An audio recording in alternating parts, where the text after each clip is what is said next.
ایک بڑے سائز کے کمرے میں آتش دان بھی بنا ہوا تھا۔ سردیوں کے موسم میں وہاں آگ بھی جلائی جاتی ہوگی، لیکن اس وقت وہ آتش دان سرد اور ویران پڑا تھا۔ میں نے ایک فوری خیال کے تحت اے ایس آئی سے کہا، صداقت، کیوں نہ اس آتش دان کی چمنی کو بھی چیک کر لیا جائے؟ آئیڈیا تو اچھا ہے ملک صاحب، وہ تائیدی لہجے میں بولا۔ تم کسی لمبی سی چھڑی کا انتظام کرو۔ اے ایس آئی نے ایک سپاہی کو مخاطب کرتے ہوئے مطلوبہ چھڑی ڈھونڈنے کا حکم جاری کیا اور اس حال نما کمرے کے پرانے فرنیچر کو الٹ پلٹ کر دیکھنے لگا۔ دونوں سپاہی چھڑی تلاش کرنے نکل گئے۔ تھوڑی ہی دیر کے بعد ایک سپاہی وہاں نمودار ہوا۔ اس کے ہاتھ میں کسی بیلچے کا دستہ تھا۔ وہ مذکورہ دستہ میری جانب بڑھاتے ہوئے بولا، یہی مل سکا ہے جناب۔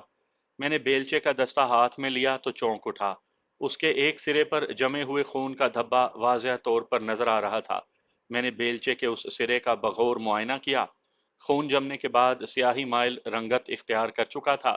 میں نے پہلی نظر میں ہی اندازہ لگا لیا کہ اس خون کو جمے ہوئے ایک ہفتے سے زیادہ نہیں گزرا۔ جمے ہوئے خون کے دھبے کے آس پاس چند انسانی بال بھی چپکے ہوئے دکھائی دیے۔ یہ دستہ تمہیں کہاں سے ملا؟ میں نے بیلچے کا دستہ لانے والے سپاہی سے کہا۔ جناب، یہ سٹور روم کی دو چھتی پر سے اتار کر لایا ہوں۔ اے ایس آئی بھی میرے نزدیک آ گیا تھا۔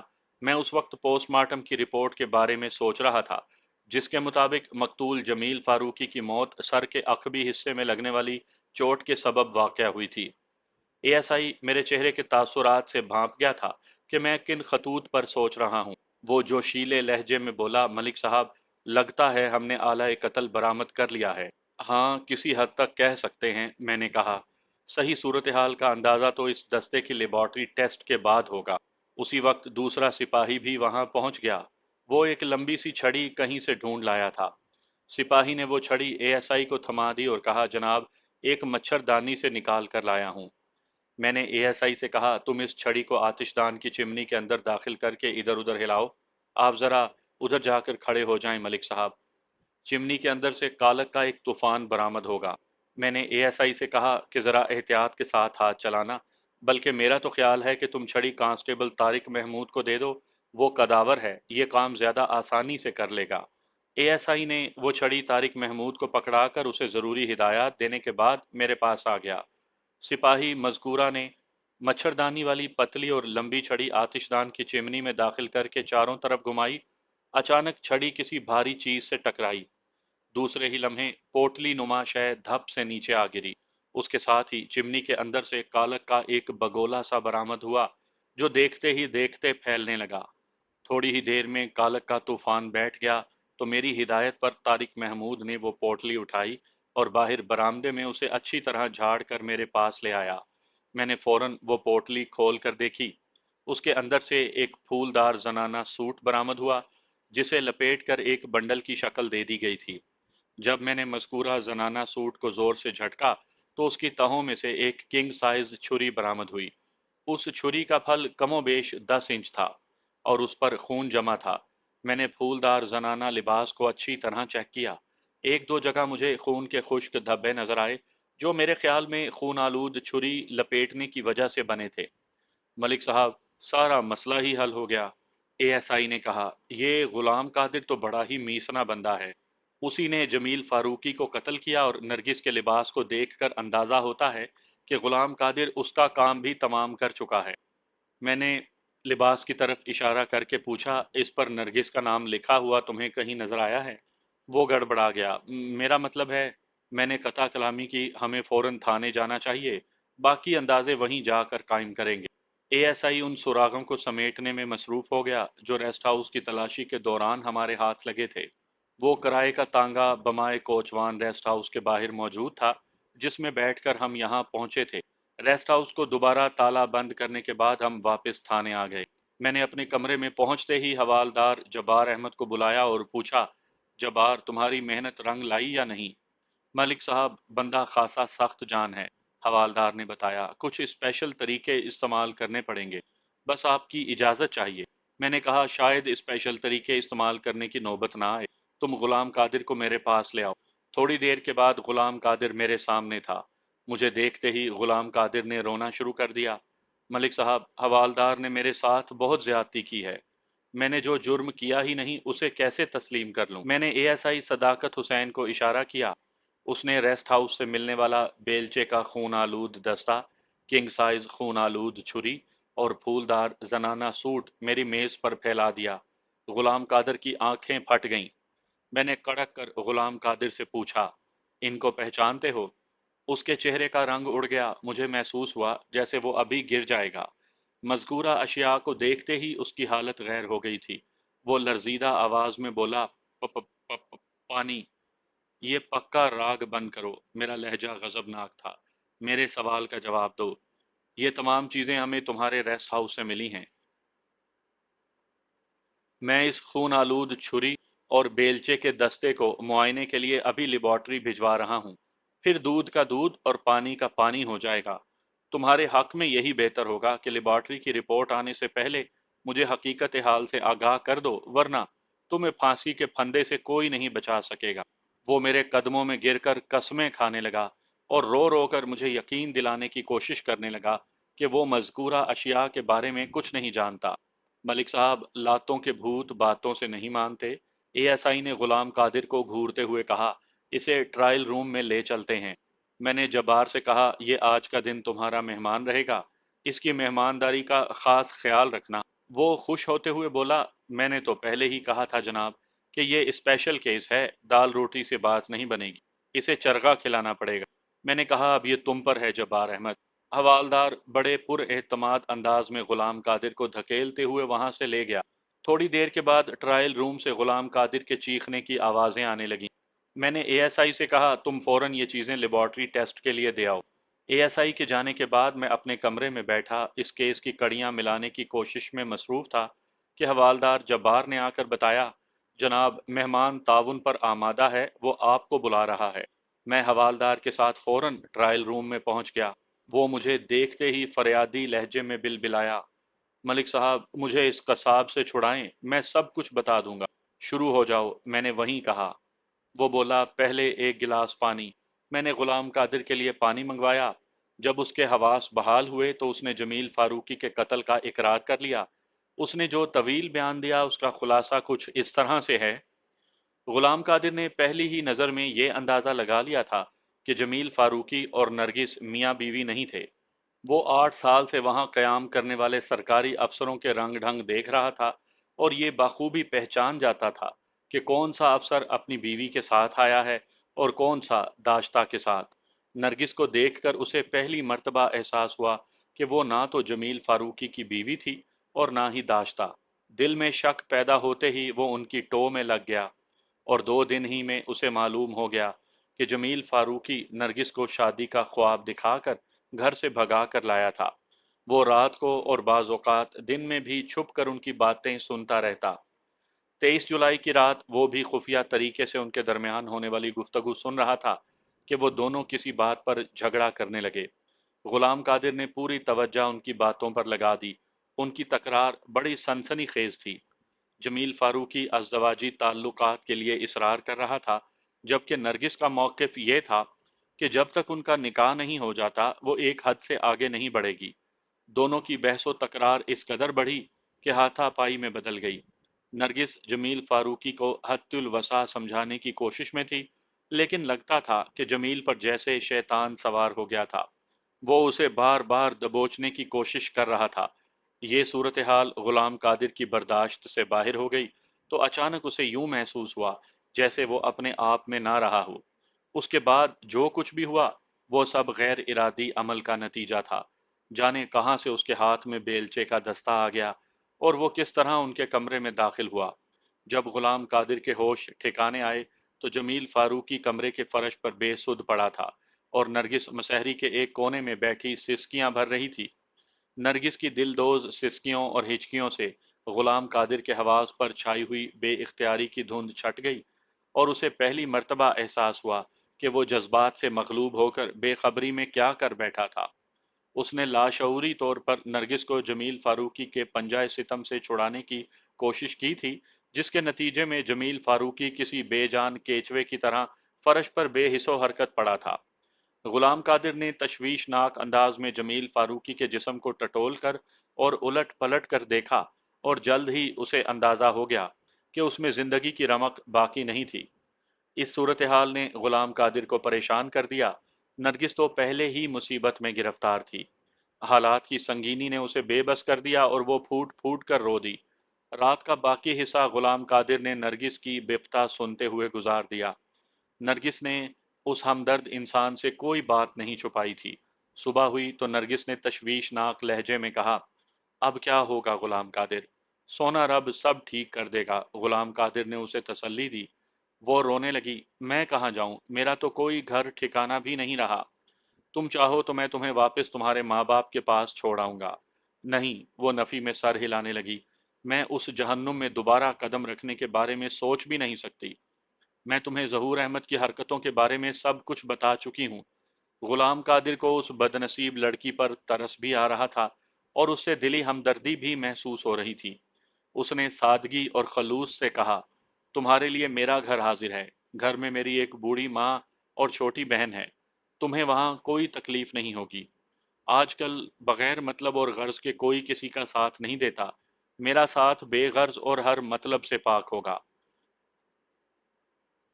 نرگس نے پوچھا، میں تمہارے گھر میں کس حیثیت سے رہوں گی؟ حیثیت کا تعین تو بعد میں ہو جائے گا، غلام قادر نے سنجیدگی سے کہا۔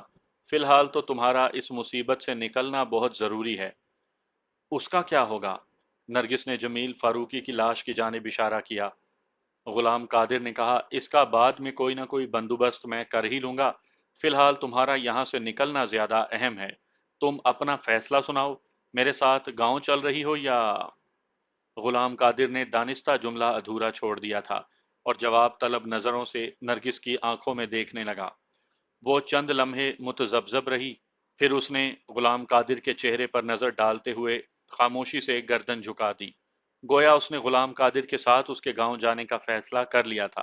غلام قادر نے بتایا کہ اس نے جمیل فاروقی کی لاش کو اسی کمرے میں بند کیا اور نرگس کو اپنے ساتھ لے کر رینالہ خرد روانہ ہو گیا۔ پھر اسی روز وہ ریسٹ ہاؤس واپس آ گیا۔ رینالہ خرد اپنی آمد و شد کے بارے میں اس نے مجھے پہلے جو کچھ بتایا تھا وہ مبنی بر دروغ تھا۔ وہ 24 جولائی کی صبح ریسٹ ہاؤس سے روانہ ہوا تھا اور اسی روز واپس آ بھی گیا تھا۔ لاش کو ٹھکانے لگانے کے بارے میں پہلے اس نے یہی سوچا تھا کہ کہیں گڑھا کھود کر وہ جمیل فاروقی کے جسد خاکی کو سپرد کر دے گا، لیکن اچانک اس نے اپنا پروگرام تبدیل کر لیا اور اسی تبدیلی کی وجہ سے وہ ہماری گرفت میں آ گیا۔ اس کی چالاکی نما حماقت یا حماقت نما چالاکی نے اس کا تختہ کر دیا تھا۔ لیاقو بدماش کے بارے میں نرگس نے غلام قادر کو بالتفصیل بتا دیا تھا۔ غلام قادر نے سوچا کہ لیاقو کو کوئی عبرتناک سزا ضرور ملنی چاہیے، چنانچہ اس نے جمیل فاروقی کی لاش کو کہیں دبانے کے بجائے اس کی بڑی بے دردی سے بے حرمتی کی اور بعد ازاں رات کے اندھیرے میں اسے جنگل میں پھینک آیا، جو اگلی صبح یعنی 25 جولائی کو دستیاب ہو گئی۔ اس کارروائی کا سارا الزام لیاقو پر ڈالنے کے لیے غلام قادر نے اس کی ریسٹ ہاؤس میں آمد کی جھوٹی کہانی بھی گھڑ لی۔ علاوہ ازیں اس نے جمیل فاروقی اور نرگس کا سامان بھی جوں کا توں رہنے دیا تاکہ اس پر کسی قسم کا شبہ نہ کیا جا سکے۔ غلام قادر صرف اور صرف لیاقو کو جمیل فاروقی کے قتل اور نرگس کے اغوا میں ملوث دکھانا چاہتا تھا، لیکن لیاقو کی کمال کوٹ سے گرفتاری اور پھر 22 جولائی سے 26 جولائی تک حویلی لکھا کے تھانے کی حوالات میں موجودگی نے اس کے جھوٹ کی کلئی کھول دی تھی۔ آلہ قتل اور آلہ بے حرمتی بھی برآمد ہو چکا تھا، لیکن خون اور چھری اور بیلچے کے دستے کی کیمیائی تجزیے سے قبل ہی جبار کی پوچھ تاچھ سے گھبرا کر غلام قادر نے اقبال جرم کر لیا تھا۔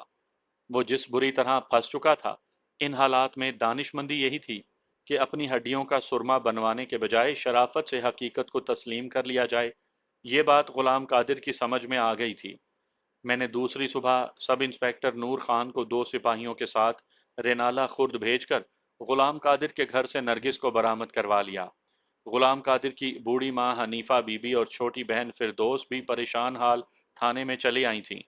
میں نے نرگس کو پوچھ گچھ کے لیے اپنے کمرے میں بلایا۔ وہ ایک خوبصورت اور پرکشش لڑکی تھی۔ فوری اور فیقہ کوچوان کے بیان کے مطابق نرگس کے بالائی ہونٹ کی دائیں جانب مسور کے دانے کے برابر ایک خوشنما تل تھا۔ وہ اس وقت خاصے مشکل حالات سے دوچار تھی۔ پریشانی اور گھبراہٹ اس کے چہرے سے عیاں تھی۔